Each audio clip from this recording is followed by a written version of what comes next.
बड़ी खबर सामने आ रही है गायक सोनू निगम से जुड़ी हुई। आपको बता दें जहां पर चेंबूर में एक फेस्टिवल हुआ था और उनके साथ धक्का मुक्की की खबर सामने आ रही है। गायक सोनू निगम के साथ धक्का मुक्की हुई है।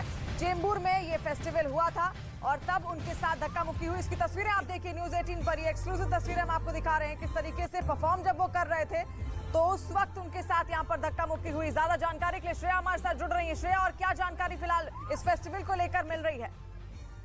देखिए, चेंबूर में एक फेस्टिवल किया जा रहा था जिसमें सोनू निगम आज शाम परफॉर्म कर रहे थे। परफॉर्मेंस खत्म होने के बाद जब वो सीढ़ियों से नीचे आ रहे थे तो जो चेंबूर में फेस्टिवल हो रहा था उसे विधायक प्रकाश पटसेकर ने जो है वो ऑर्गेनाइज किया था। तो ऐसे में उन्होंने सोनू निगम के साथ तस्वीर खींचने की कोशिश की, लेकिन वहां पर जब उन्हें तस्वीर नहीं मिली तो साफ तौर पर आप वीडियो में देख सकते हैं कि किस तरीके से जो है उन्होंने धक्का मार के सोनू निगम का जो करीबी बॉडीगार्ड है मुस्तफा, उससे भी धक्का मार के नीचे गिरा दिया।